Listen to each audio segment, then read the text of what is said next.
each and every day, including but not limited to keeping our first responders, police and fire, on the street, properly budgeting, economic development, and road infrastructure projects. This experience has also broadened my perspective on our Parks and Rec programs for our youth and for our seniors. Additionally, my experience as past president of Trenton Rotary Club, arguably one of the top Rotary clubs in the entire nation, past president of the Trenton Hockey Association, past chairman of the Michigan Amateur Hockey Association District 2, which encompasses both Monroe County and Wayne County. These efforts have advanced my leadership skills to help people in need and to inspire our youth. It is absolutely crucial that we adopt common sense policies to move Michigan forward. My number one priority for our state is creating jobs. Jobs are necessary to continue developing a strong, vibrant, and sustainable economy. My experience as a downriver business owner for 25 years provides me with the insight necessary to make the right decisions to work towards those goals. Also, as a longtime business owner, I understand the results of hard work, actually creating good-paying jobs in both the private and public sector. Second priority is education. As a parent of 4 children, a spouse of an educator in public schools for 27 years, I know firsthand the importance of sufficient funding for our schools. It is imperative that we properly address our funding formula and we continue to focus on increased student achievement to provide all of our students the best opportunity to succeed in life. In addition, we need to make higher education more affordable by limiting tuition increases. Our third priority is roads and infrastructure. Again, as a licensed architect and builder, my qualifications and experience provide me with the background to fully understand what is necessary to maintain and to replace our aging infrastructure. In closing, being married to my wife for 27 years, raising 4 awesome children who are responsible and respectful, I have lived life's experiences, life's lessons, life's challenges. My faith and family have given me the strength to be compassionate, instill values and personal responsibility in everyday life. If elected, you can be assured Bob Howie will hit the ground running in Lansing. I believe all of the attributes that I have shared with you make me the most uniquely qualified candidate. It would be an honor and a privilege to serve you. Thank you. Thank you, Mr. Howe. I'm sure, I mean, we don't allow questions and answers. Per discussion earlier, I'm sure people can find a way to get a hold of you. Sure. Thank you for the opportunity. Okay, thanks for coming tonight. Okay, now for something even more. Mrs. Darsniak. Completely different.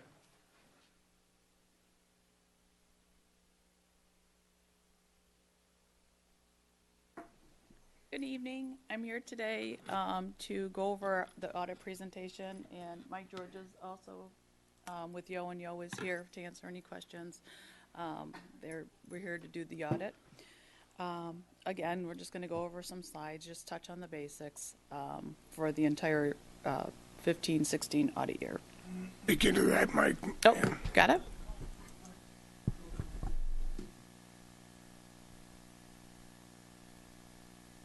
How long have you been working here? Everyone usually does it for me.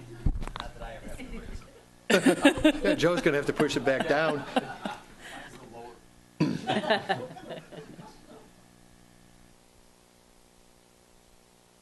All right.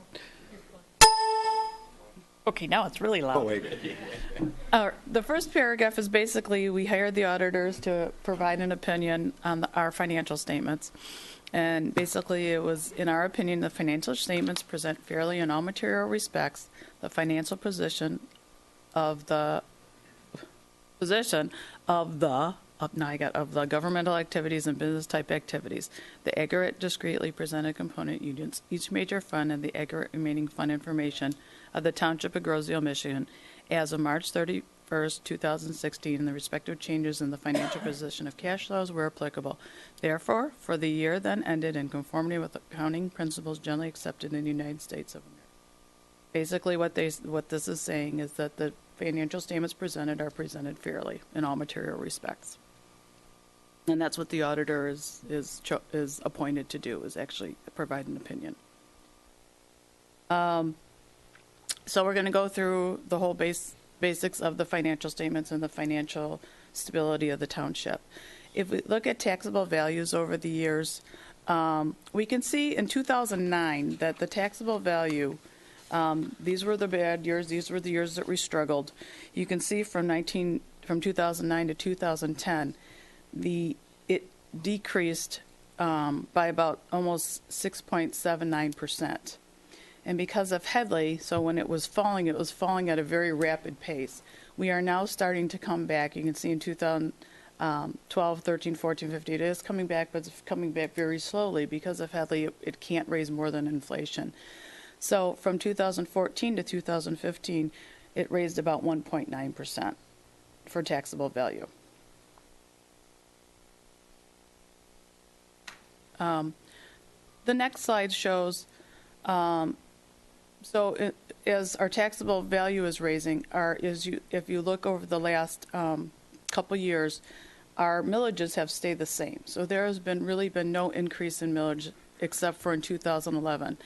And in 2011 was when the additional police millage was levied. It was voted on and levied. So you can see since then, we kind of remained stable with our millages.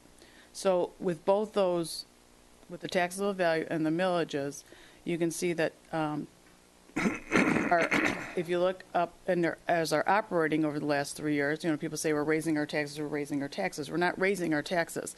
If you look since 2013, 2014, 2015, our operational millage have not increased at all. So they've remained stable for the last 3 years. And actually the debt has actually fell because of the elimination of the public safety building has been paid off. So actually our millages, both debt and operating, have stayed pretty stable for the last 3 years. The next slide, you can see, but based on your taxable value, obviously the taxes that we collect is increasing slowly. We have that upwarding turn, but at a very slow pace. So in 2014 to 2015, again, it raised about that 2% of total collected. The next slide, obviously, we are a government, and we provide service. With service provides employee cost. Employee cost makes up probably about 75% of our entire budget. There's been a big concentration in these areas. If you look at gross wages, since 2012, our wages have stayed pretty stable. There have been slight raises, but then some people leave. We haven't filled some positions. So over the last 5 years, wages seem to stay pretty stable. The second one we want to look at is the blue line. This is our health care cost. If you look at the history for the health care in the last 5 years, that also has remained very stable, and it also has fallen a little bit. And what we have done to contain those costs, because obviously you hear all over the place that healthcare is rising. In 2011, we adopted the hard cap. And what that does is allows so much per person that the township is allowed to spend on healthcare. And by doing that, the employee picks up the difference per single couple or family. And what that has done is the state will provide us with an amount of increase that is allowed by the governments to provide. And that has maintained probably at around 3%. So basically in cost of inflation, that's where we're allowed. They started out with a base in 2011, and they're adding like a 3% inflation to it. So that is the amount that governments are allocated to pay per employee, and the employee pays the difference. So that's why even if our costs were raised, the healthcare costs will remain pretty stable. What has been happening and what was adopted in 2011. The other big concern, obviously, is our pension cost. You can see that the pension cost has been rising steadily. There are a couple reasons for that. We are required to pay the annual contribution of our pension. That is something that every governmental unit is required to do. What MERS has done is changed some assumptions. Mortality rate tables went up. So as mortality rate tables go up, so do our contributions. They also changed how amortizing of our unfunded liability. At one time, it was 30 years, so they've been crushing that amortization period. That'd be like taking your loan on your home and going from a 30-year to a 29-year. So currently, we're at a 24 years, so they're shrinking our time period to get our unfunded liability down, so that's increasing our cost. We're continually putting in motion just as the same as we see in 2011 by putting in procedures and putting in different cost methods that it's keeping costs stable. The last couple of years, all new hires are now hired under a different structure with MERS. So hopefully that it won't continue to rise, but it would continue to remain stable and go down as new people are replaced with the older people as nutrition will get some people out because every new employee came in at a new level of retirement funding. So hopefully we can see those costs start to stabilize themselves over the next several years.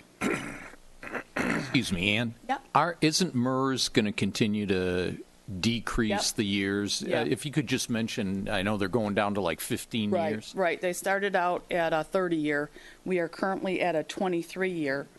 And they're going to continue to go down to a 15-year. So they're going to try to stabilize everything out to have these unfunded liabilities paid off within a. Well, that's not MERS decision. There's not a GASB requirement. GASB is not, it even gets worse where GASB requires it right now to be an 18-year. Amortization is a 5-year floating period. So there's a lot of changes going on in that area. They're looking at it. It still becomes that actuarial number, whether GASB is even accelerating it more than MERS is. So those are all inputs that are out of our control. Yes, right. That's all out of our control. It's just a funding, a financial statement presentation. Like I said, those are all actuarial numbers. They're not actual by any means, but some idea. And the difference between the pension, there's also exists a pension liability and a healthcare liability, and we'll go into that, and I'll explain the difference once we get there. This kind of looks at the overall fund balances, and what fund balances are basically cash at the end of the day for all the different funds that we have. Let's kind of go through some of them, a little of them. A lot of them stay the same. A lot of them are used for operations. Recreation at this point from 2015 to 2016 is a little distorted. Then the fact that the way we record insurance proceeds, if we all remember, there was the fire that destroyed the maintenance building in last year, early spring. So what that did is we had a lot of proceeds, but we didn't have a lot of billing. It finally just got completed in this fiscal year. So it's basically was reported as a cash in, and as we started spending it. So we had a lot of proceeds, and it finished this year. So at the end of this year, we'll have a more realistic fund balance. So it looks overinflated. The farm pretty much is just cell tower money that's sitting there for any maintenance that needs to be done on the farm. Library, it went up a little bit. We are actually doing very well with the new library combination of us owning the library, the 3 municipalities other than county, so that has helped there. Bike path maintenance, we spent a lot of the maintenance on the last redo of the bike path. Drainage pretty much stays the same. Roads, we spent money on the roads for the initiative and waiting for that money to come back. Open space is much stable, including both the open space purchase fund and maintenance fund is included. Public safety building is just that pretty much stays the same. That just uses extra money from the cell towers to take care of any public safety building needs. The drug law enforcement, it stays about the same. fire operating went down a little bit because the fire operating, due to healthcare and due to different things, we are using the operating millage. Not to say that they still don't have a very conservative fund balance, but we are going into it to take care of the healthcare firemen. And the fire equipment is built up a little bit because I know he's going to do some major purchases. Thing we do in the fire department, instead of going out for money or for loans, it's been that we just save the cash available from the fire equipment and buy things cash out instead of saving on the interest cost. We also want to look at some of the actual proprietary fund type revenue things, even though the water's edge is not, everyone's always concerned about how well those type of activities have done. If we look at the water really, our water department, our sale of water and our billing has pretty much, the water has stayed stable. So our rates are pretty much inconsistent where we should be. You can see they basically, from one year to the next, our water sales have pretty much stayed the same. So there's real no changes in there. If you look at the airport revenues that stay the same. Commerce Park went up a little bit due to tenancy, and if they give them a inflation factor, so that went up a little bit. And Fuel Farm sales were down just because our sales were down. The gas has went down, so it makes a difference in how much we're buying and how much we're selling. If we look at golf and marina revenues have basically stayed consistent from 2015 to 2016. Pool went down a little bit. That just depends on how many pool passes are bought. If people would rather do the pool passes or whether they would rather do the daily, just depends how the season starts off. If people are more willing to, when it's a warm season, to buy the passes up front. This year they didn't buy as many passes for 15, 16.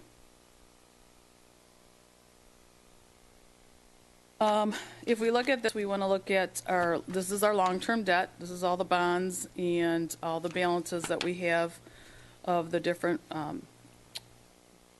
outstanding. So we look at the first one, public safety building, and like I said, is gone, so that's good.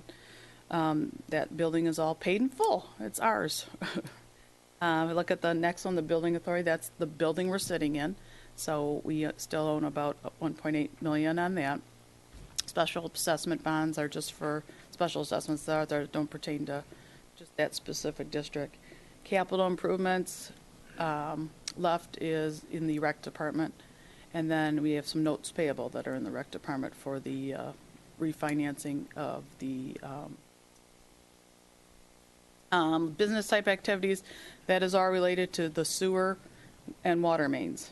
So if you look at that, that was that millage for, we still have about 18 million left on those bonds. And then you got the judgment bond that was also for the sewer separation project. And then we have some minor other ones. And the utility, Groseal Trenton Utilities, that's all, it shouldn't even be called that anymore. I got to take that off. It's just Groseal bonds that are out there for the water and sewer mains. Downtown development has 125,000. Look at a total outstanding is about 33 million. And the principal and interest due within the next year is about $4.5 million. So that is it's a big payment to have annually. Then we look at the unfunded. I don't want to leave these out, and I didn't have them on there before, but I want to put everything out there. We do have an unfunded pension liability, what we discussed earlier. The unfunded pension liability is required to be funded. Unlike the unfunded post-employment benefits, which is our health care, is not required to be funded. There is no required to fund it. It's for financial purposes is where this came into play, but there is no funding requirement as this time as there is in the pension. We go to general fund and just kind of look at our overall general fund revenue. It basically went up like 1.2% over last year. Obviously, the majority of it is the property taxes. This makes it. Building department did really well. This year, they make up about 12%. I think they had, but that revenue has increased from 15 to 16. by a significant amount. I don't have that amount. I wish I did, but I don't. Starting to stable out now this year, but well, you could see the homes that are being built. It was a good year for the building department. If we look at tax revenue again, you can see it's steadily going up by about that 2%.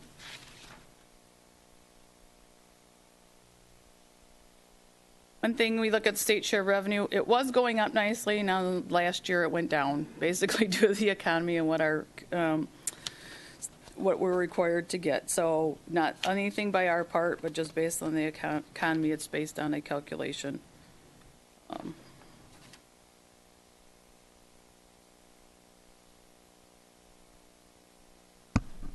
Next is the expenditures.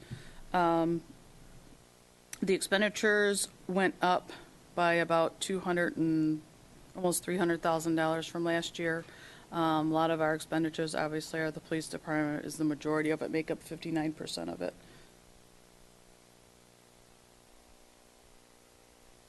Okay.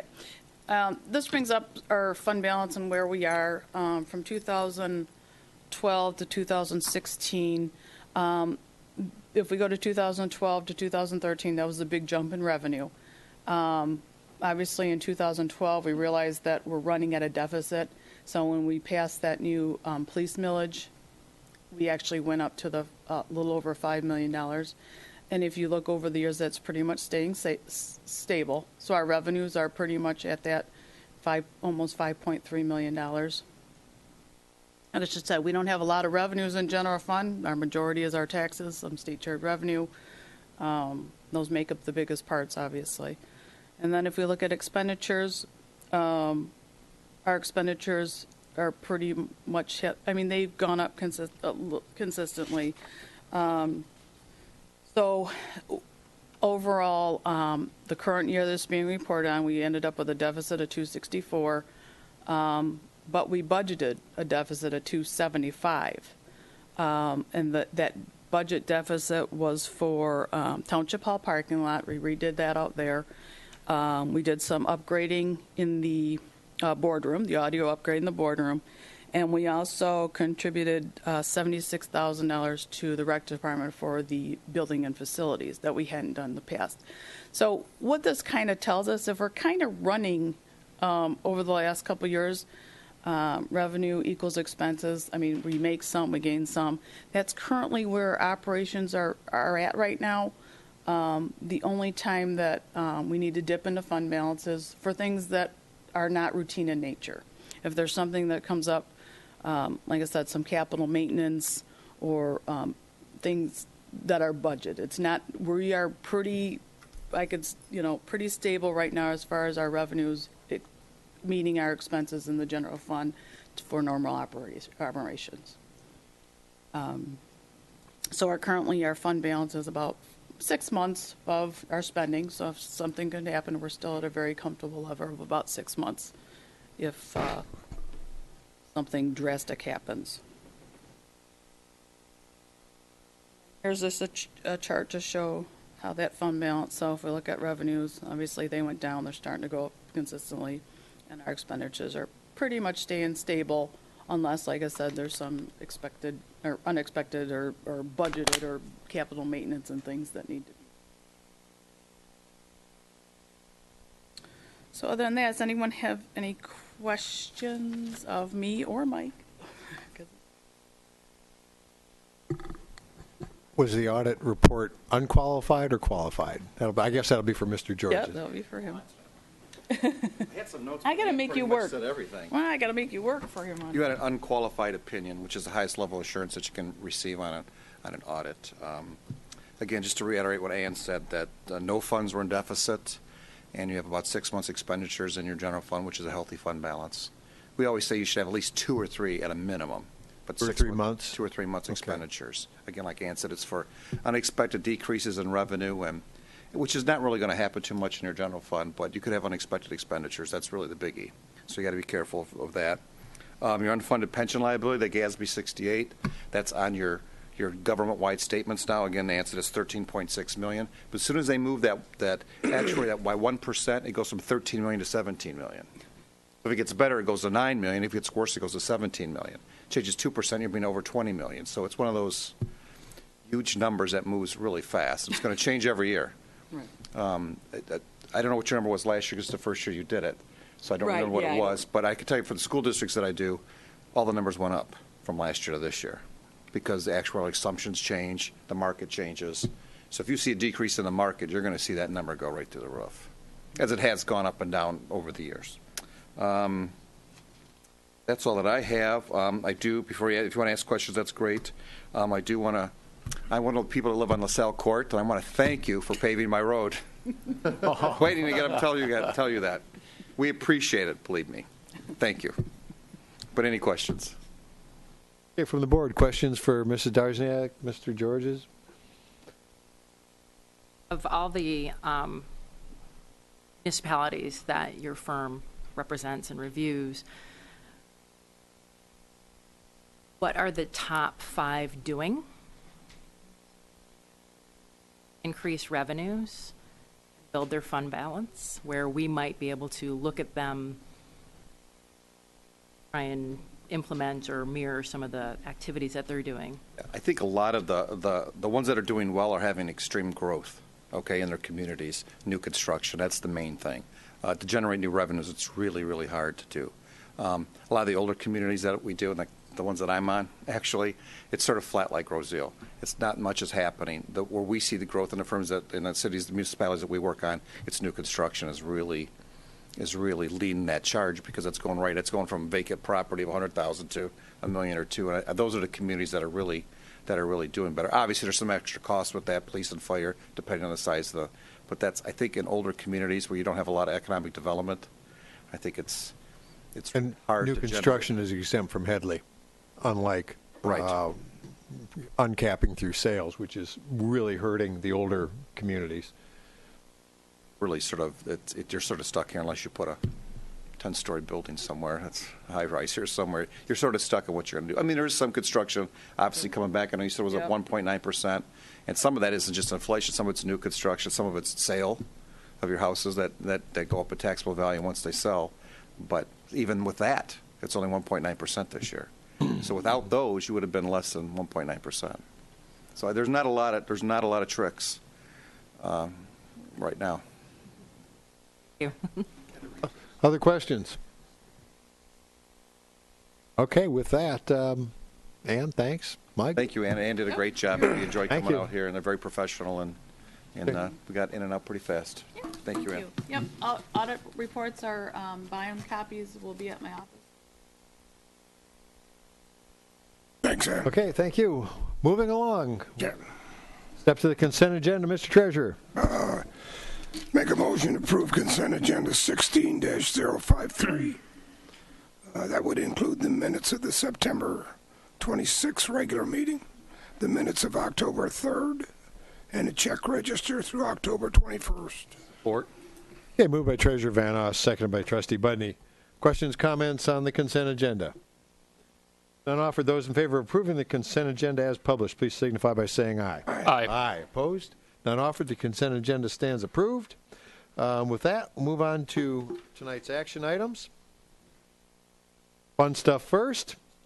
Recommend the Board of Trustees approve the hours of 6 to 8 p.m. on Monday, October 31st, 2016, for the purpose of Halloween trick-or-treating in Grosse Ile Township.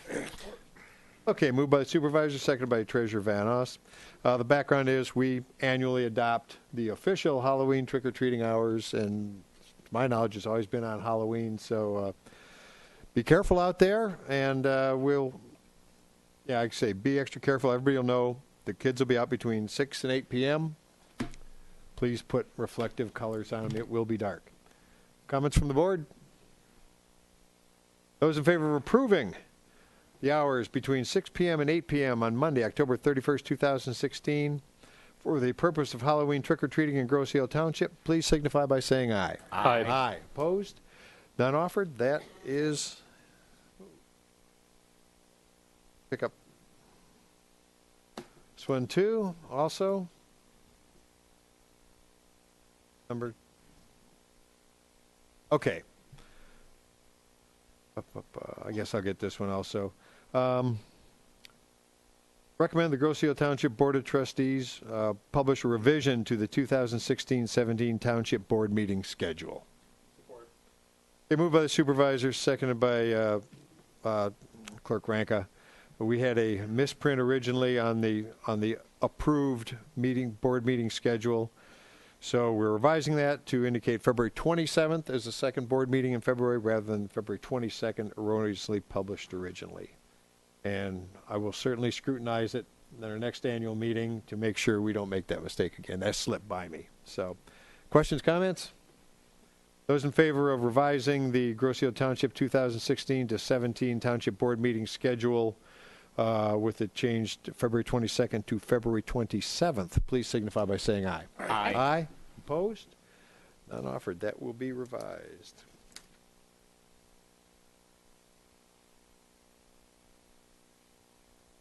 Mr. Treasurer, I'll let you pick this Let one, me please. just kind of stumble through this.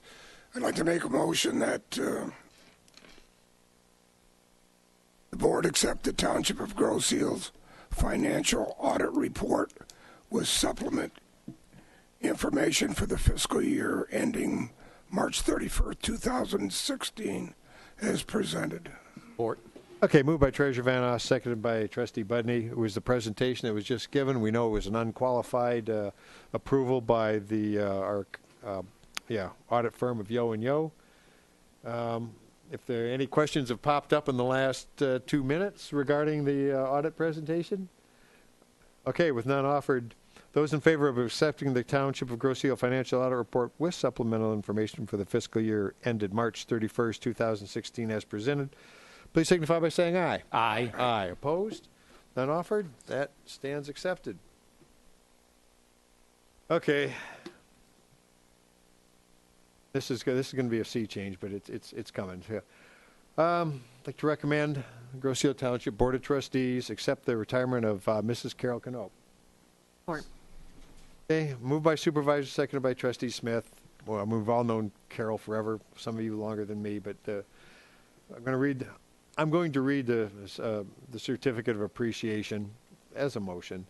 Whereas Carol Canope has served as township employee for over 23 years, and whereas Mrs. Canope has served in various positions which include a floating secretary, deputy treasurer, tax and assessing assistant, assistant to the assessor, and assistant to the township board, supervisor, and township manager. And whereas during Mrs. Canope's tenure, she has served as an officer of the Wayne County Association of Assessing, earned a State of Michigan Certified Assessor Level 2, and served as a member of the local Grosse Ile Board of Canvassers. And whereas Mrs. Canope has provided tremendous support to the various township committees and commissions and spearheaded special projects such as the community-wide garage sale, farmers market, DIA Inside Out art program.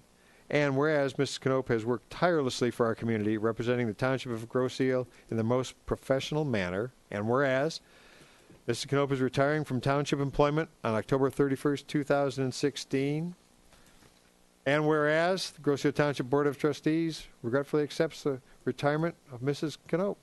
Therefore, on this date, October 21st, 2016, I, Brian Loftus, on behalf of the Grosse Ile Township Board of Trustees, do honor and thank Carol for her commitment and dedication to Grosse Ile Township and our island community. Signed by me. Not much I can add to that. It's been a pleasure working with her. She's been kind of the nerve center, at least my part of the operation. And, gosh, just a lot of other involvement in the community. So, any other comments? We're going to Mr. Supervisor, if we all turn it down, does she stay? I considered that. She's doing a good job training Margie, and it'll be reasonably seamless. I'll still miss her. Yeah, we'll all miss her. My greatest hockey fan. Okay, with that, those in favor of regrettably accepting Ms. Canope's resignation, please signify by saying aye. Aye. Opposed? I guess we can't. So, Carol, thank you. And we do have an open house coming up on October 31st. All day, stop in and say hi. Carol had another event tonight at church, and that's where she is. So, thanks, Carol.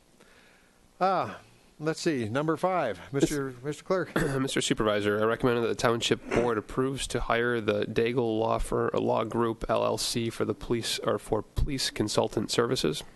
Or Okay, moved by Clerk Rankin, seconded by Trustee Budney, and So I'll just Okay. give I'll just read the history really briefly, and then Chief can fill in all of the deeper details. The Police Commission voted unanimously at the Grosdale Police Commission meeting on Tuesday, October 11, 2016, to obtain services of the Daigle Law Firm Group, LLC, not to exceed $30,000, to review the Grosdale Police Department's policy and procedures and rules and regulations. This will not only make each and every police policy constitutionally sound and current, but it will align the new accreditation standards in the state of Michigan by the Michigan Commission of Law Enforcement Standards.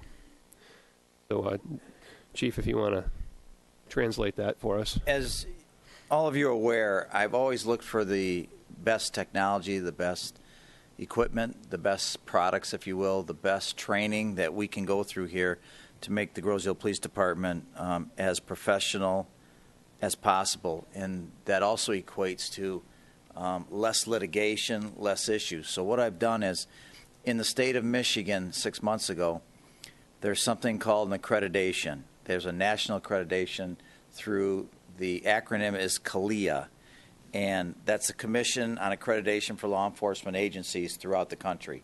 This is the gold standard which the FBI looks at a police department being trained, having their policy and procedures all in line. Today there's that buzzword of best practices. Well, best practices no more is getting what the courts are doing and making sure that the police department's procedures and policies are all not just up to date. When we say up to date, they're constitutionally sound. So all the different court, and probably most of you are aware, is we go by the Michigan Supreme Court, the United States Supreme Court for our federal district. We go by any cases from there that apply to us, and also some of the appellate courts. And we also have issues in the civil court that set precedents for us. So what I've done is I went to an FBI school, and it taught about policies and procedures, and I went to them. They didn't come to me. This was not part of their program. And I looked at what is one of the better firms in the country that will do this. And the explanation that I got is, if you can understand, if I can back up 1 second, if we want to be certified in the state of Michigan or through the national standard, we stick one individual for approximately 12 months. You can go on their websites, either MColes or CALEA, and they will explain how long this takes. One person is assigned and committed to this project, which means I get no actual work for the police department out of them. So you know how much one officer takes for their benefits and everything else for a whole year. At the minimum, you get no work except they work on this issue. What's unique about this law firm, which really caught me, was this law firm does the work for you. And yes, it's $20,000 to $30,000. I got another bid of one in California. It's called Lexipol, if you want to look at that, Lexipol, and it was twice the amount. It was up to $70,000, and again, up to 12 months to 18 months of work. The gentleman that owns that company is one of the most highly recommended individuals in the country on risk management. His name is Gordon Graham. I've been to his seminars and his teachings in Grand Rapids, and I just didn't see the balance of what he was going to give us compared to this Daigle law firm. What I found is, when you go with something like this, you make your policies constitutionally sound, it works in the area of operational liability. Now, there was a question that came up, was what's wrong with your policies? We try to continue. When I became the police chief, I changed numerous policies. I updated numerous policies. 4 years later, I had to update them again. Now it's time. The question that I have for you is, I'm asking you to okay it in this manner. The deputy chief and myself will be the managers. We won't be working on this project. This will be added work for us. We're going to do it's going to be a lot on us, but we can handle it because there's two of us. We'll be getting everything else done. We are not going to commit one individual in losing a worker for a year to 18 months. And again, I suggest that you do go on the website of CALEA or the MCOL site, and it does show a time frame of approximately what it will be. So when I looked at all in all, it's going to cost about $13,000 to go with the national standard on CALEA or the MCOLs. Take that $13,000 of all the cost and then add in the cost of an officer. I mean, I'm over $100,000 of what? I still get the product, but I don't believe the balance is there. The balance of losing one officer for a year to 18 months, to me, it's kind of ridiculous. I mean, I'm not bad-mouthing how their system works, but what this individual does is he collects all the best practices on, let's call it the pursuit policy. Here we go. We go through it all. We write the policy. It goes to the chief. I send it to this gentleman over here. This gentleman then obviously has to review it and bill us, and no offense to, that's what they do. No, I mean, that's their job. So now we do that for 125 different ones. Some are very simple. I get that. Some are very complex. The force continuum policy, the shooting policy, the pursuit vehicle policy, the domestic assault policy, those are all very, very complex policies. Those don't take just a few days to do. Those take weeks and weeks to finish. So that's the program if you go under the national standard or you go under the MCOL's brand new standard 6 months ago. What this group will do is all the work for $20,000 to $30,000, and the police commission recommended no more than 30. And I talked to the president of the law firm myself, and he said with our size department and what we have, and if we're pretty good at what we have already, he says it probably won't even be $25,000. So they okayed up to 30, and that's why I'm asking you to go this route. This route is the most efficient route. This route is the best route. Forget the gold standard of police work and management. Forget that we will be in the top couple of police departments in the state of Michigan. It's all about making it the best workplace and liability conscious when I am a manager. Being a manager, I got to wear so many different hats. One is being liability conscious, and that's just the way it is. You have to be cognizant of all the different areas out there of the problems. The officers go out there, they do their jobs, they do what they're trained for, they do what they're taught. But my job is to make sure they have the best of everything, they're taught the best, and we are liability sound, which means constitutionally sound. I can't guarantee every single thing in my policies. I know they're good policies. I constantly go through them, but they're constantly changing on me. They're constantly changing, and that's the reason when you get the standard and you let somebody that does this every day and bring it, let them do the work, and I'm going to pay them to do the work instead of having an officer committed. I will be committed to the program. The deputy chief will be committed. Between the two of us, we're going to have more work to do, but we're going to get it done. We're going to get it done and still, again, not lose any of our work units, if that's what you want to call them. So that's why I'm asking you tonight, and I'd be more than happy to answer any questions that you may have. And I do apologize that in the history, it's my mistake for not putting more in the history. It is supposed to be just a brief summary for you to get an idea what this is about for the board to see.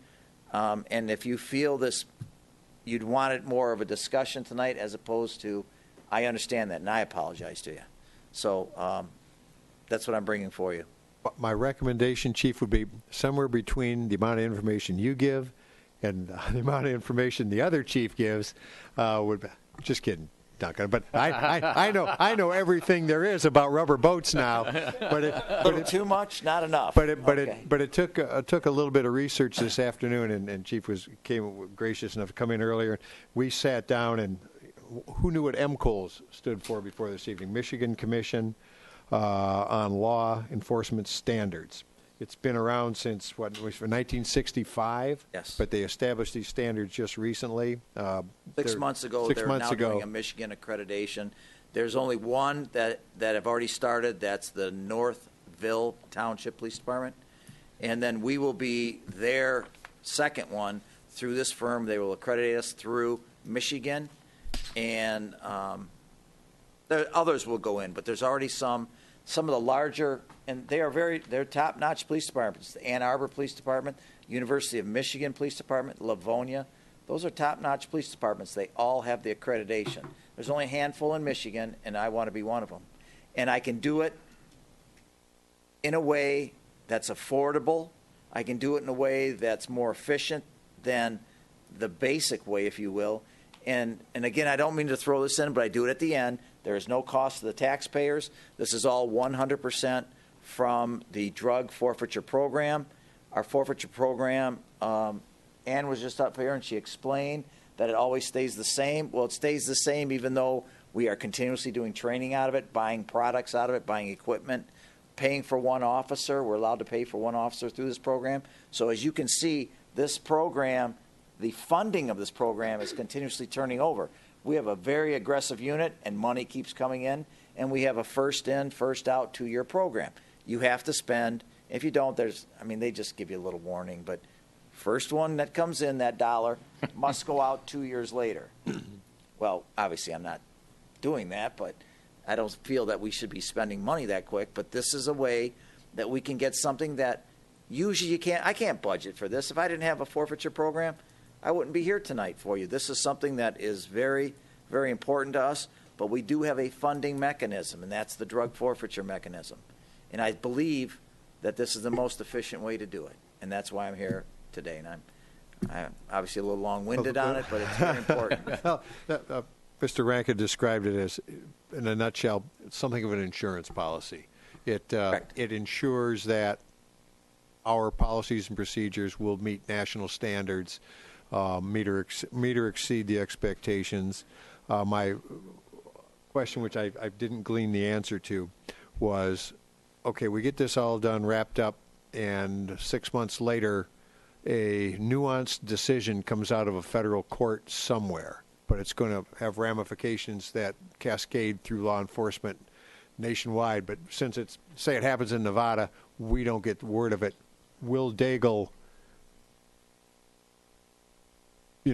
be aware of that, point out, send it to us and say, this affects your policy, umpty-ump-6. Yes. You might consider modifying. Do we have a continuing relationship? Yes, there is a continuing relationship, and also what he's done for me, I can kind of see, because he's a businessman. He has already sent me, I'm on his email list. Each month they send me all the Michigan and all the United States Supreme Court rulings, because I'm from Michigan and we go from U.S. also. And I just got them on an email. I really didn't even know who was sending it to me because I never knew this was out there. But his got firm, those without spending any money? Yeah, that's free. Wow. Well, now you have to do something. You with missed it. I told you he's a businessman. But that's what I get each month, and I will continue to get from him.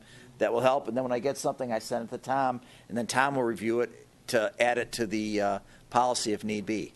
And it will help me keep up on it. It will help me keep up this way. So, Mr. Budney. Yeah, Chief, I definitely think you're handling this the right way. It makes all the sense in the world to spend 30 rather than 100.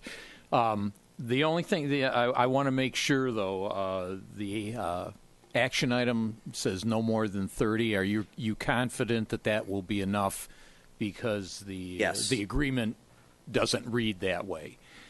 It just reads on a per-hour basis. That's correct. So I just want to make sure that you're comfortable that 30 is going to be I'm absolutely comfortable because I spoke with Eric Daigle, the CEO or the president of the firm, and he said with our department size, it will be approximately $20,000 to $30,000. He said, but more like around 20 to 25 is what he told me, and that is actually in the.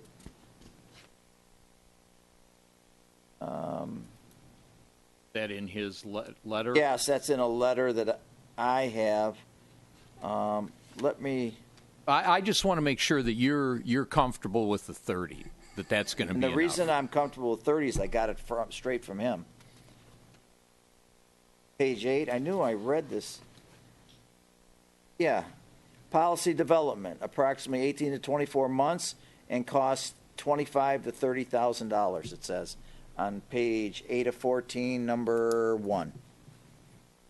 Mine's not numbered that way, but that's Okay. fine. I know. Yeah, my I know whole I got thing was that in his as proposal. long as I just want to make sure you're comfortable. Yeah, I'm very comfortable with that number being much more than I need. How about that? And what I'm very comfortable with, if you notice on the letter that he sent on the proposal also, is that if we wanted to separate our agreement with him, it's just as a letter, and we pay up to what we have so far. We can terminate at any time.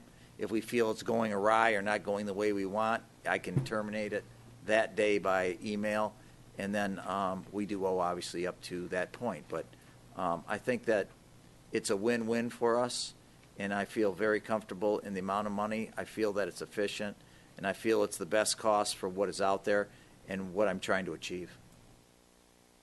Thank you. Okay. Other questions, comments for Chief Porcelli? Okay, none offered. With that,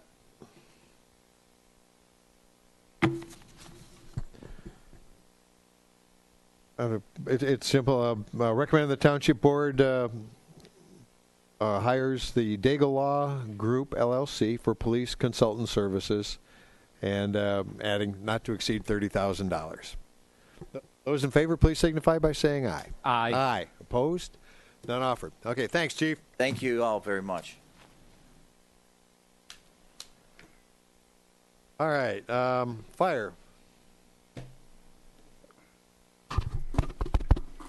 I'll pick it up. Okay.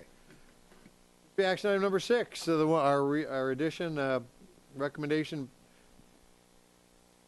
Recommend the Grosse Ile Township Board of Trustees approve replacement of the rubber boat Zodiac and outboard motor Johnson, and purchase a new boat from Michigan Rescue Concepts, the Survivor model, at $15,277.90. Purchase a new 30-horsepower motor short shaft from Lockman's Hardware and Boats, cost of $3,891. Second. Okay, moved by the supervisor, seconded by Trustee Posiask. I'm not going to read it, Chief. I'll let you tell me. Okay. This, of course, is a part of our ongoing capital replacement program. The boat was purchased back in around 2000. It has been, we've been going through major repairs over the last 2 or 3 years. The transom has been re-glued back on 3 times, and the bottom portion of this rubber boat has also been re-glued. The glue does not last forever for some reason, but it is now starting to fall apart again. It does not hold air. We have to pump it up before every call, which is, if you know anything about a rubber boat, it takes time. It's time consuming. So about 2 months ago, I put one of my lieutenants on the project, and he went to work on it. So about the last 2 months, we've been looking at boats coming in and out of the station on a regular basis. We've come to the decision on this one particular boat. It's actually been built for the fire service and or rescue service. It's a pontoon boat of sort. It's a little different than the Zodiac in the sense that it looks unstable. It looks like something that might flip over, but we did take it out and sea trialed it. We could get this boat to flip over. It does add one nice feature to the boat is when we pull patients in, we usually pull them over the side of one of the pontoons, which is extremely difficult. This boat is the men go to the front of the boat actually tips down into the water, and we slide the patient up into the water. Even a live patient, we can slide them up into the boat nice and easy. The reason for the motor is this is a short shaft boat, and long shaft boat will definitely we'll flip it. So doing so, we looked at the cost of retrofitting an older motor that we have in the station. The cost was about half, and it's just better to go ahead and replace it with a new short shaft. We did make, if you notice in the back of the pamphlet, I did give you a lot of pictures and a lot of information, the resale on the 2 products, the boats and the motor. Obviously, we're not going to get a lot of money for the boat and a lot of money for the motor. The boat itself, of course, is over the last, 14 years? 14 years, roughly. It's been dragged over rocks, and it's seen its day. So it was actually ready for replacement 2 years ago under my capital replacement program, but we kind of held off because we had some other projects going. But I think it's a good time to replace it right now. And if we do agree to buy it today, it's about a month out. Also in the bid, This particular company also requests half down. I don't know if they don't trust municipalities or what, but out of the 3 bidders, all 3 of them want half down on the boat. Well, my first comment is looking at the boat with its catamaran kind of layout. I was thinking back about doing water survival and trying to climb into a rubber raft out of the water in less than ideal circumstances was tough. And for somebody who's unconscious to try to haul them up over the side, I think the chances are about 50-50 that our guys would be going in rather than the patient coming into the boat. Well, there's always that opportunity, and it's the opportunity of flipping the boat on top of it. You have too many people on one side of the boat and rolling the boat. So, but when I saw how the nose of this had that boarding ramp on the front, and they put the weight in the front, like, gosh, why didn't the Air Force think of that, or the Navy? You know, it's and just this is really a relatively new product. I mean, when we bought the Zodiac back around 2000, of course, this product wasn't on the market, and Zodiac was the leader in the industry, and which they still are. But they're not building to our specifications, fire department specifications. They're heavy into military build. So we went looking, and this is not the only boat we looked at. We looked at other 2 types of boats. The other thing that drew us to this boat too was it's a Michigan-built boat. It's outside of Grand Rapids. It's easily repaired. We can send it out if we have to. So, because no doubt we're going to damage it. I mean, that's just the nature of our business. We're going to put a hole in it, or we're going to do something to it. So, questions for Chief Murdoch? was that too much information, or?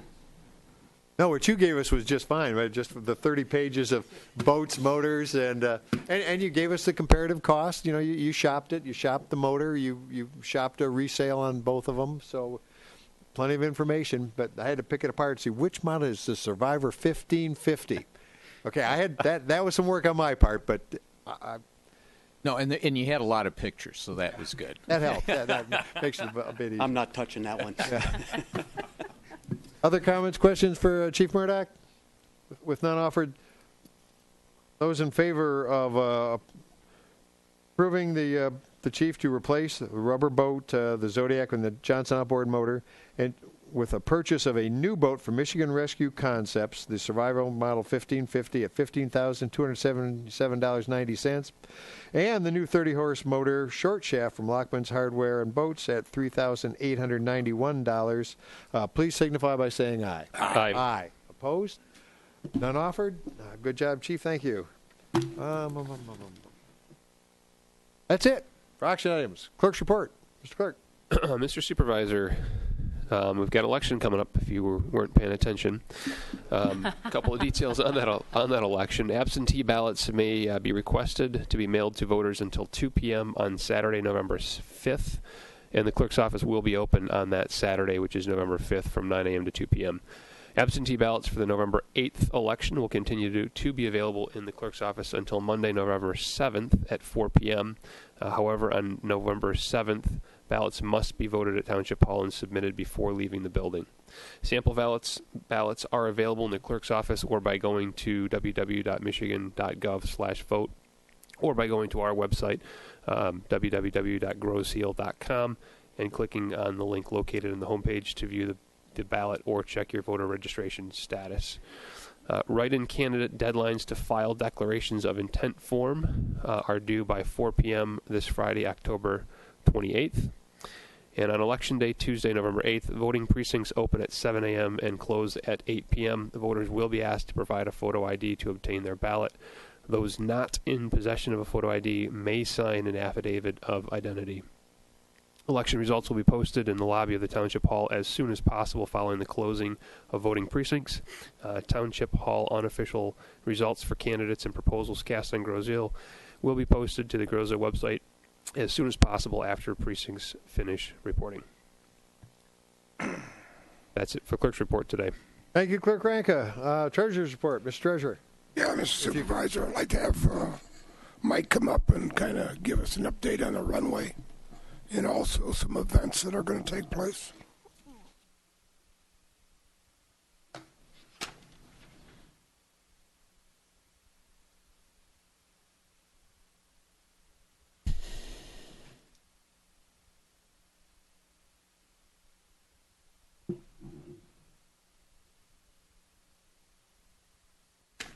if I can get this to boot up for me.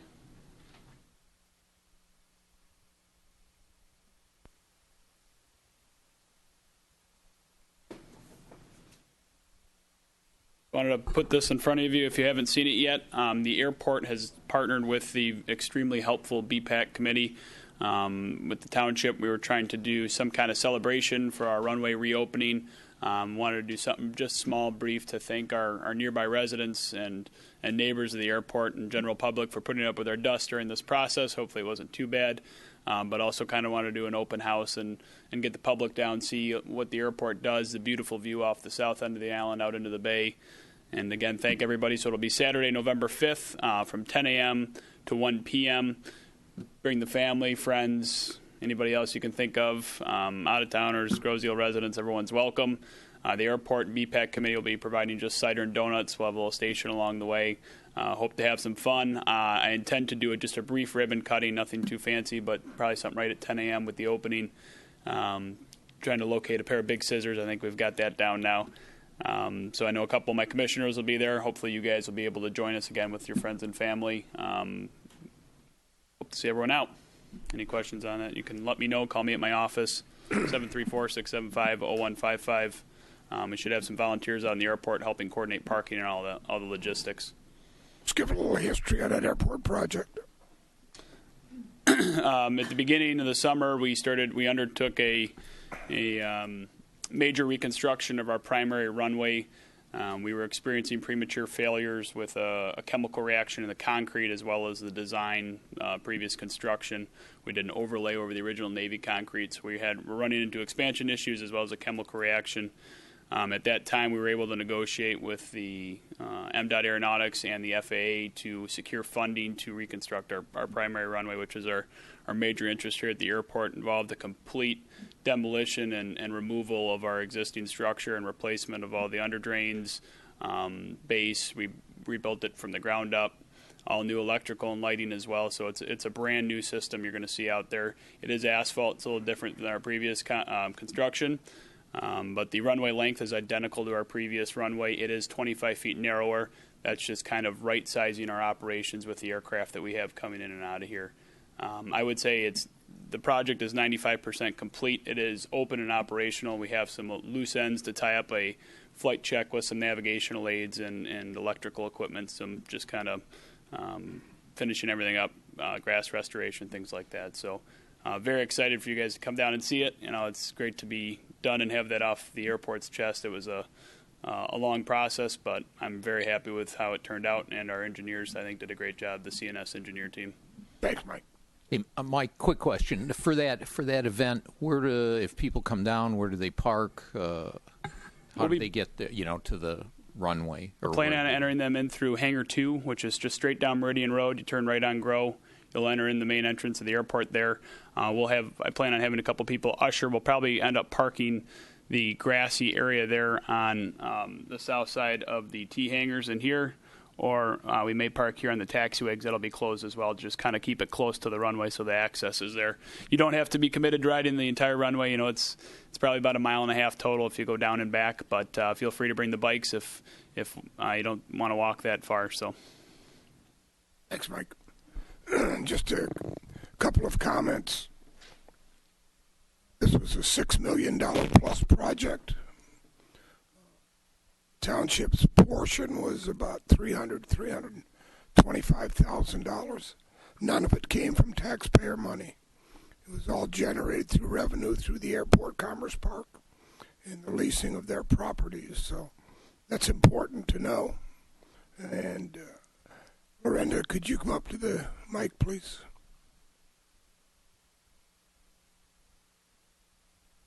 As you can see with my voice, I'm utilizing staff today.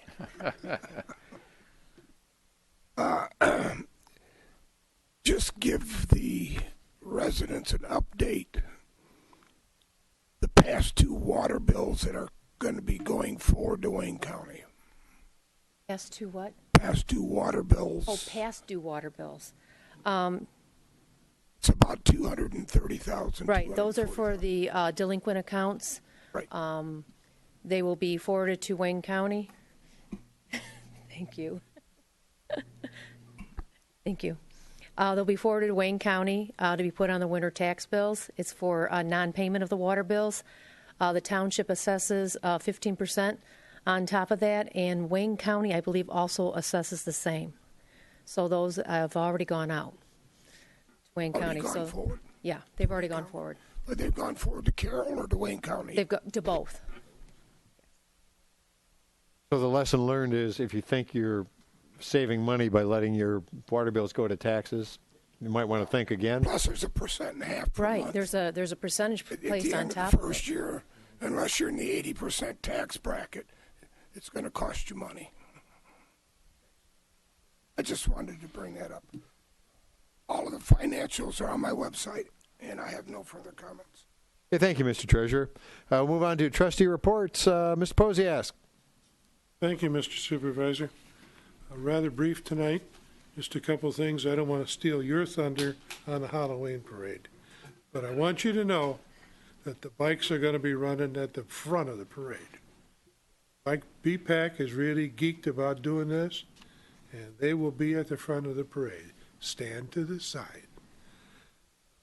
Runway dedication we've already talked about, and then BPAC group was very active, and Mike, you're a swell guy to work with. That's all I've heard was nice things about you, and that's appreciated. I call them herding wildcats. They've always been that way, but those wildcats are doing some great work on this township. We're looking for volunteers, by the way. We have 3 vacancies. Greenways Open Space. It's November. We're starting to wind down the outside activities. Still a lot of time to take a walk on the Fifth Strip and some of the other trails. The sanctuary is beautiful right now. Take a look at the north end. But we're kind of putting the trails to sleep for the winter. We're going to see a report on oak wilt come from our next meeting on November 1st. So if you're interested in how the township is faring with oak wilt, and as well, listen to Pat Nielsen talk about it, another dedicated individual. And finally, congratulations to the Grosville football team. They're in the finals. Praying not to play Milan. I don't know who the final opponent is, but that's what I heard. We're in the finals, and we hope it's not against Milan. Adrian, next week at home. Adrian? Adrian. Good. Didn't know that. End of my report. Okay, thank you, Mr. Posiask. Move to Mr. Budney.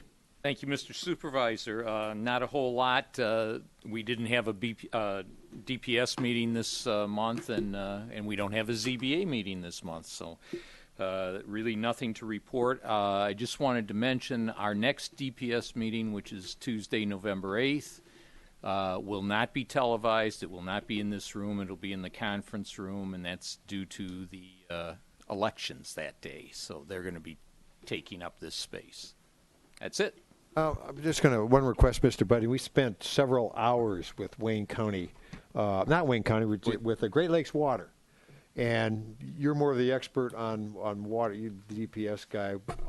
Would you like to, you or I, because Ted's not going to talk anymore, give a synopsis? Did he talk?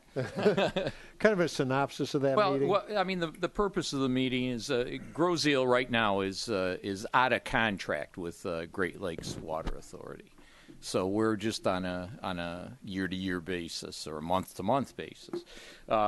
So the purpose of the meeting was now that it's transferred over to Great Lakes Water Authority. We asked them to come in, and they wanted to come in to make a presentation to try and get us back under contract. I mean, it's something we're looking at.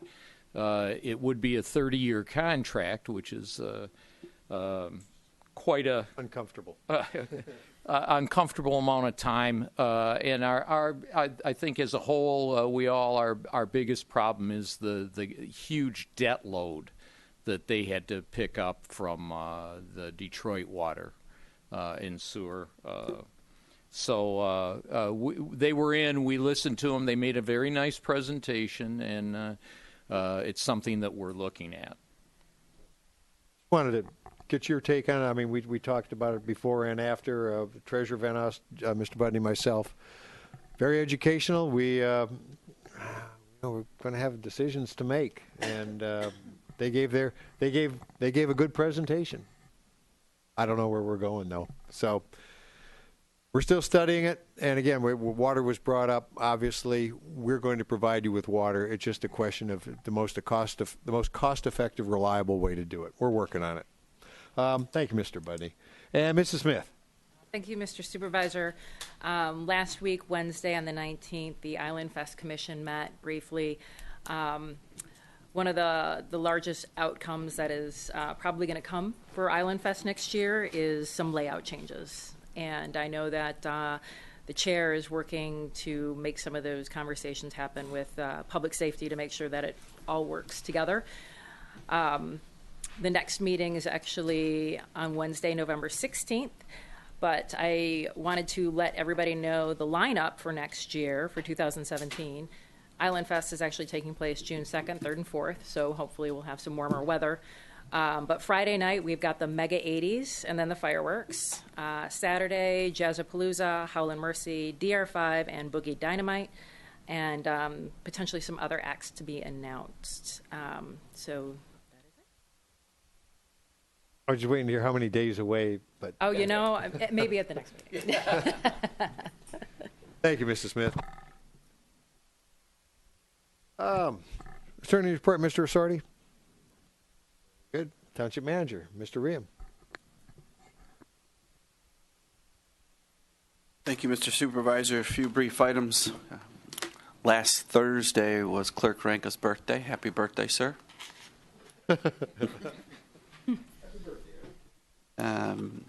Not only as Trustee Budney discussed, meeting with Great Lakes Water Authority on the water side of things, we recently been engaged with the state of Michigan regarding the sanitary sewer rehab project.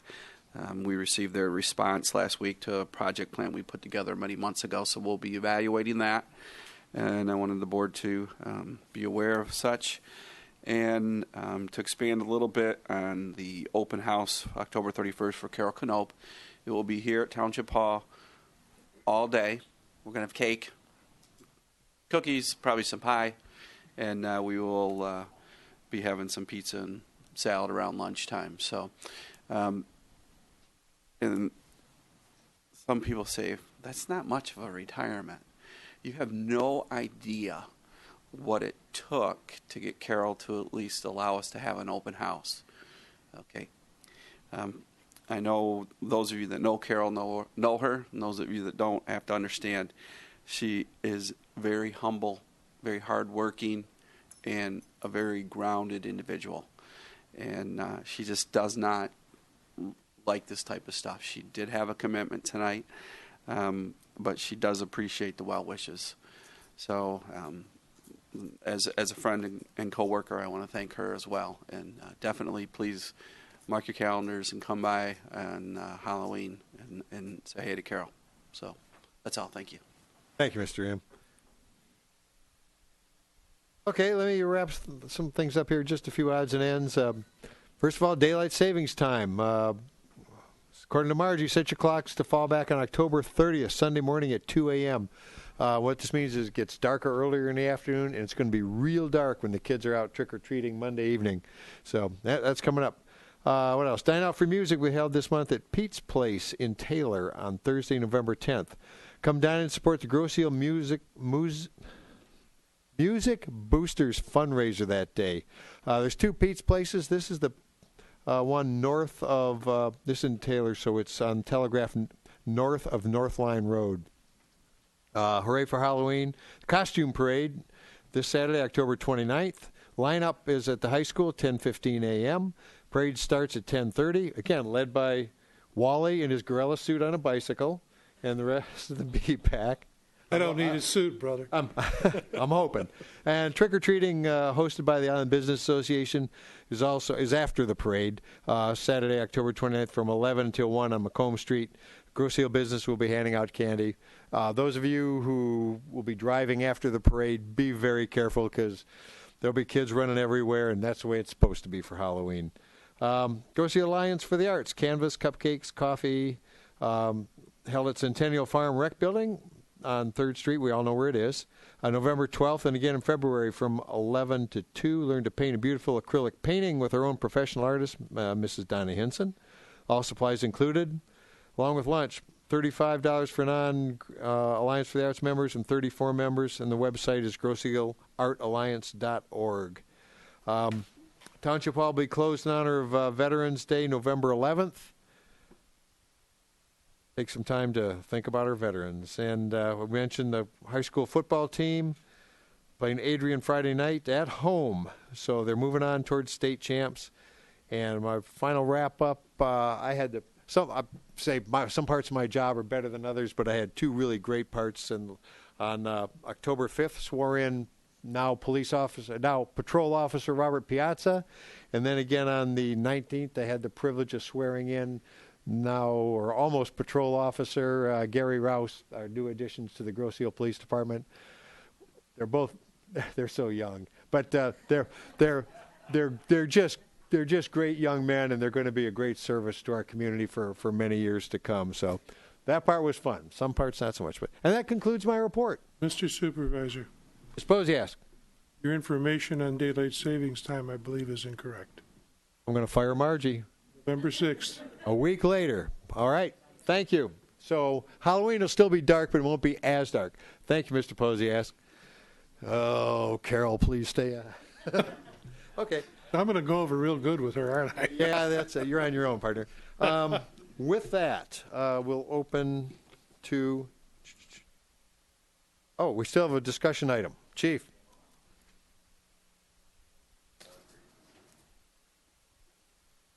The reason I'm bringing this to the board, this discussion item, it's a outbuilding, a garage that we're looking at building for public safety. We actually started looking at this building about 4 or 5 years ago, and when the downturn in the economy took place, we decided to put it on back burner for a while. That being said, I did start it back up again about 6-7 months ago, and during the process, what I'm looking at is I'm looking at taking down 6 carports behind the building and putting it back behind the building. The reason for that, security. Finishes, I don't have to match the current building. If Joe and I were to build a building to this either side of the building where it was to be seen, I'd have to build it with the same finishes based on community development. This building also won't have water and won't have sewer. It's just a garage with heat and electric. It is to store some of the stuff that we have sitting outside and to alleviate some of the stress we have inside the apparatus bay with the amount of equipment we already have. That being said, I've also allowed for a little bit of growth. It does open up one bay inside the building, and it opens up a bay possibly in the outbuilding. So there is a little bit of growth, but you know how that goes. That could change 20 years from now. But the big thing is to get our equipment from outside, sitting in the snow, inside, in the heat, and to get the apparatus bay itself a little bit safer than what it is now.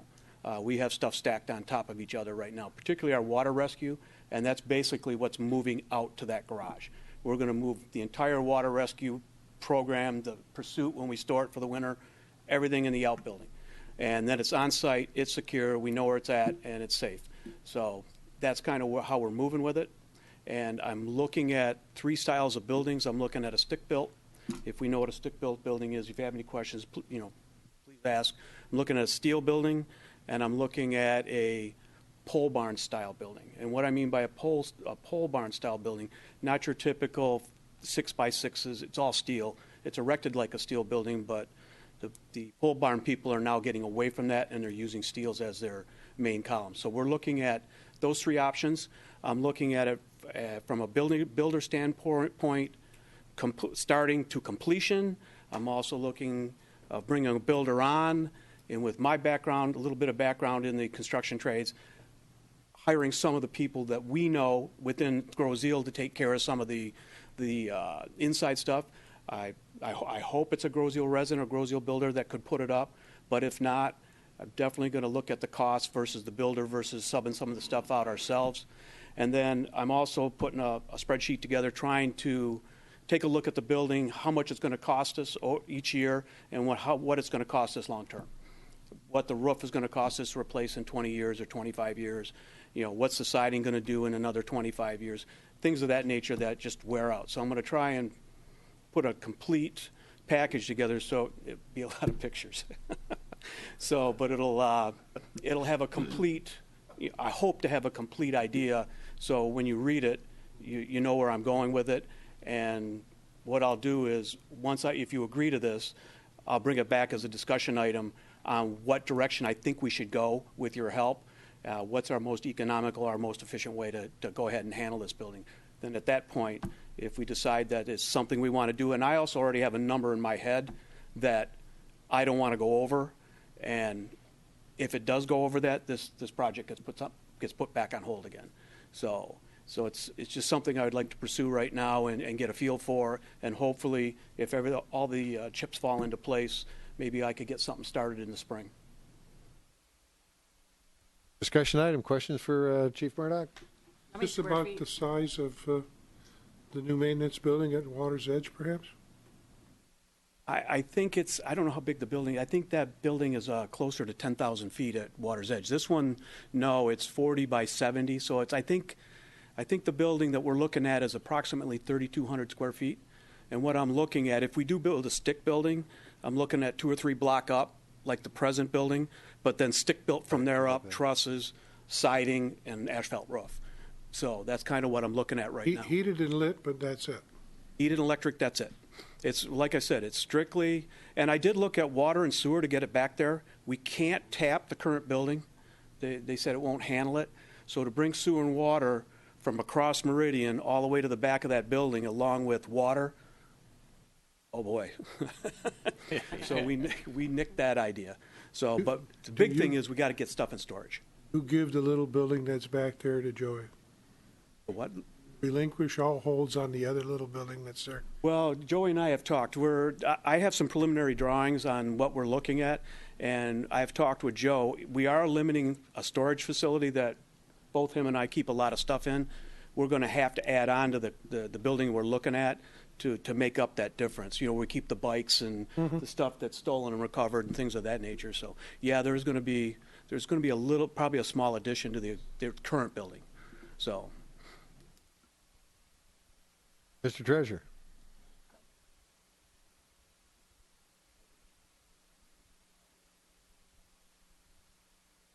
Yes, I've already involved them. They've already done the preliminary site work. They've actually set grades. Yes, they've already. Yeah, they've already taken care of all that for us. The site plan's been drawn. The elevations are already set where they want the building set and how the water is going to be distributed. There's actually a 12-inch trench drain that's going across the front of the building because the back of our building drains to the back space. So they're putting a 12-inch drain and they're going to dump that back in behind the building. Yep. Other questions for Chief? Okay, keep us advised. Okay, thanks, Chief. All right, with that, open it to public comments. Mrs. O'Connor.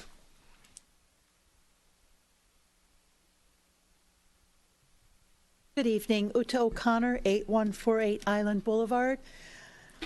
I actually just wanted to tell Chief Murdoch I appreciate the discussion item, the heads up, letting us all know that this is an item that is being planned and developed, and there's not an action item on the line tonight to vote on. So the public knows, you know, and we can all kind of look forward to finding out what happens in the future.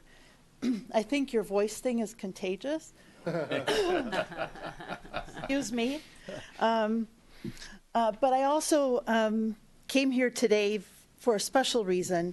It's my 50th anniversary coming to America. And those of you who've served with me in the past know that this is a special day for my family. It's a day where my mom and 2 very tired, very cranky little girls got off a train downtown Detroit at that old train station, and my dad picked us up and drove us to a house somewhere in Detroit that doesn't exist anymore, and our American adventure started. And I can't believe the years have gone by as fast as they've had. But we're all grateful to be here. And I just always want to take the opportunity on this day to say, how fortunate we are here in America to have the kind of meetings we do, to have the kind of governments we do, and so forth. And with that said, Chief Murdoch and Chief Porcerelli, I really wanted to applaud you as well. Something that you said tonight really rung true to me, and that is right now in our country, it's divisive. People are looking at police departments, at public safety departments, and they're not always looking with a kind eye. And to know that we have a management here, we have a police commission, a fire commission that are so proactive and so diligent and that are going to work, that we can feel comfortable, and I love the phrase, that our departments are constitutionally sound, is just really, it's giving me goosebumps. I think it's phenomenal. And I, as a resident, I want to thank you. So that's all I had. Thank you. Thank you, Mr. O'Connor. Other comments from the public present? Mr. Clark.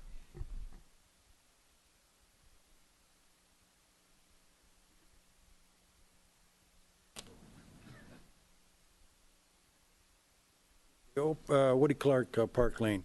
Open space, dump the junk went well. Some areas we're going to change because people try to slide in the railroad ties, and we don't want those because of the fact Waste Management doesn't want them. We don't care. It's just they can't pick them up after a while. So we're going to change the location so they can't slip them in on us. I want to thank Ted and Anna Marie Templin, Tony Patanud, and Open Space Committee, Donna Deppa, Lorenda Bell, Benadryl, John Klein and his crew, Joanne and Alan Copeland, Chuck Wallowich, and Jack Pucci. They did all come in and did a wonderful job for us. Open Space, he said November 1st. It was on this website. I guess it was off, but now it's back on again. And on the ballot, the last question on the ballot is for the trolley car. If you don't want to vote for it, vote no. What it's going to do, it's going to cost you between $100 and $120 per 100,000. So if your house is worth $500,000, it's going to be $500 plus money that you're going to have to pay every year, not just 1 year, for 20 years. Have fun. Thank you, Mr. Clark. And just from us on the Dump the Junk, Woody, it's a great program. Thank you for orchestrating it, keeping us advised, and making it happen. It really does make a difference.